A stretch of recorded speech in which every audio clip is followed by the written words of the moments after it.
Let's talk security now. Troops of Operation Hadin Kai have recorded another decisive victory against terrorism in the northeast, foiling an early morning infiltration attempt by insurgents advancing from the Mandera Mountains into Borno State.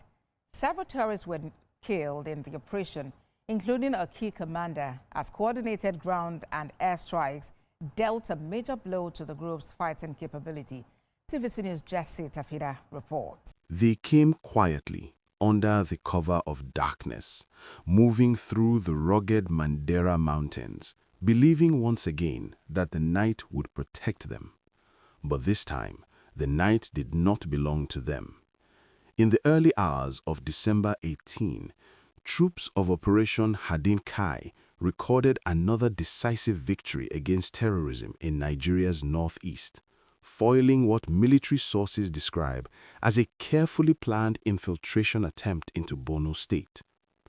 Several terrorists were killed, a key commander was neutralized, and a coordinated ground and air operation delivered a heavy blow to the group's fighting capability. Now let us look at this clearly. According to the report, the operation began shortly after midnight. While many Nigerians were asleep, troops were already alert. An advanced surveillance system picked up unusual movement along the Mandera Mountain axis, a known and difficult terrain that insurgents have repeatedly tried to exploit. This was not random movement. It was an infiltration attempt, calculated and deliberate. The ground forces, displaying what the military described as tactical discipline, did not rush in. Instead, they allowed the insurgents to advance into what was described as a carefully calculated engagement zone. And then the response came, decisive, coordinated, and deadly. During the exchange, several terrorists were killed on the spot. Among them was a high-value fighter, reportedly a key commander, and his cameraman, believed to have been documenting the operation, possibly for propaganda purposes.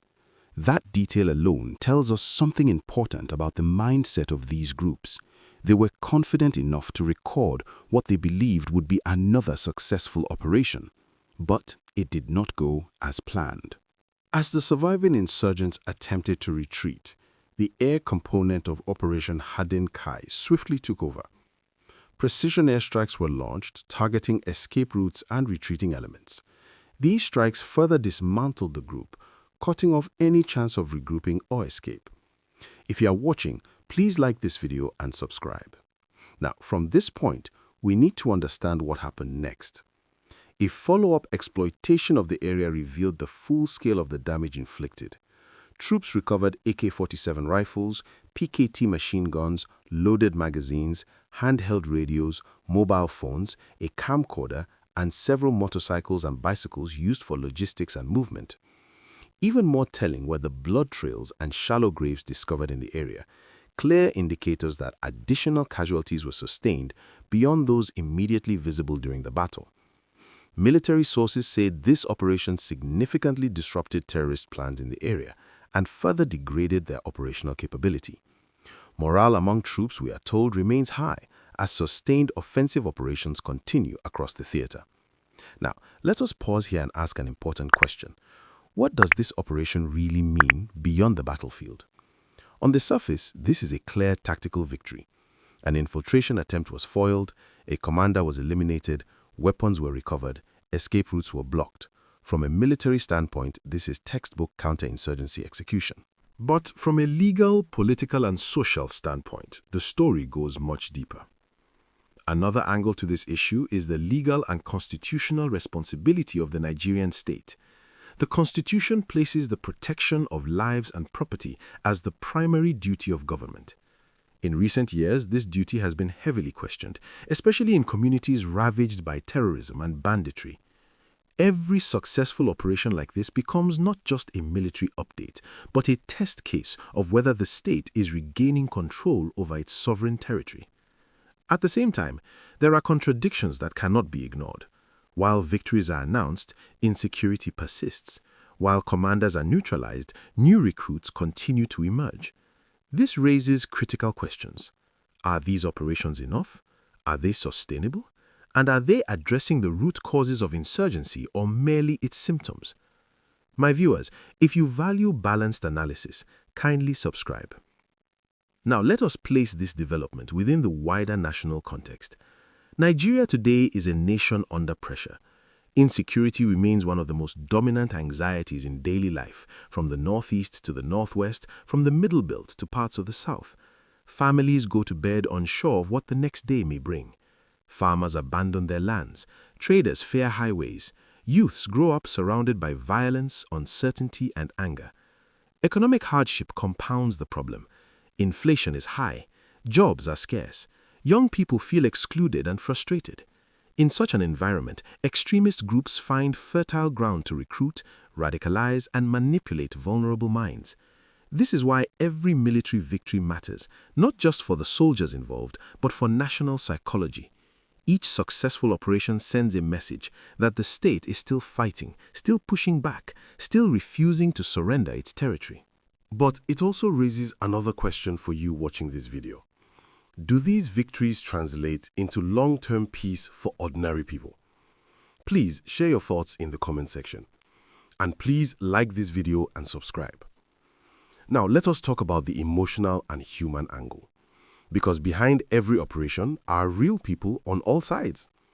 For communities in Borno State and surrounding areas, this operation likely brought a sense of relief, even if temporary.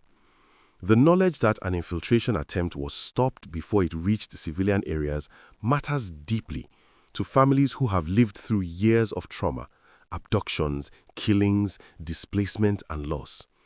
For the soldiers involved, this is another night survived, another mission completed, another reminder of the risks they take daily. Many of them have been on the front lines for years, far from their families, operating in harsh conditions with the constant awareness that one mistake could be fatal. On the other side, there are also families of insurgents, who will receive news that his son, brother, or husband will not return. This does not justify terrorism, but it reminds us that the conflict has human consequences that ripple far beyond the battlefield. Supporters of the military will see this as proof that momentum is shifting. Critics, however, may argue that despite these victories, the war drags on and the cycle of violence continues. Both perspectives exist. Both deserve to be acknowledged. If you are still following this analysis, please like the video and subscribe. Now, let us examine the government's possible perspective. Since the assumption of General Christopher Musa as the new Minister of Defense, there has been a noticeable shift in tone and strategy. Military sources suggest a more aggressive posture, taking the fight directly to terrorist camps rather than remaining reactive. This operation fits neatly into that narrative. From the government's point of view, sustained offensive operations are necessary to deny terrorists freedom of movement, disrupt their logistics, and weaken their command structures. The use of advanced surveillance, coordinated ground tactics, and precision air power signals an attempt to modernize and professionalize counterterrorism efforts. Politically, such operations also serve another purpose: restoring public confidence. In a country where trust in institutions has been eroded, visible action against insecurity becomes a powerful message. But here is the question we must ask, and I want you to respond in the comments. Is military force alone enough to end this conflict? Because history, both in Nigeria and globally, shows us that terrorism thrives not just on weapons, but on grievances, poverty, marginalization, ideological manipulation, and weak governance. Another angle to consider is regional stability. The Mandera Mountain axis and surrounding border regions are porous. Insurgents move across borders, exploiting gaps in regional coordination. A victory in one location must be matched with sustained cooperation across states and neighboring countries, or else the problem simply relocates. Now, let us look ahead. What are the future implications of this operation? In the immediate term, we can expect intensified operations in the area. Military pressure often triggers retaliation attempts, propaganda releases, or attempts to prove continued relevance. Communities may experience heightened security presence. Intelligence-led operations may increase. In the medium term, Political actors may use this operation as evidence of progress, especially as conversations around security funding, military welfare, and defense reforms continue. Calls for increased support for the defense minister, as mentioned in the report, will likely grow louder. In the long term, however, the real test lies elsewhere. In rebuilding communities, resettling displaced persons, creating economic opportunities, and addressing the ideological roots of extremism, because without these, military victories risk becoming temporary pauses in a long and painful conflict. My viewers, let me ask you again, do you believe Nigeria is finally turning a corner in the fight against terrorism? Or are we still trapped in a cycle of attacks and counterattacks? Please share your honest thoughts in the comment section. Please like this video and subscribe. As we reflect on this operation, one thing is clear. The fight against terrorism is not just being waged with bullets and airstrikes. It is being fought in the hearts of citizens, in the trust between the people and the state, and in the belief that peace is still possible. And that belief, fragile as it may be, is what keeps a nation going. Thank you for watching.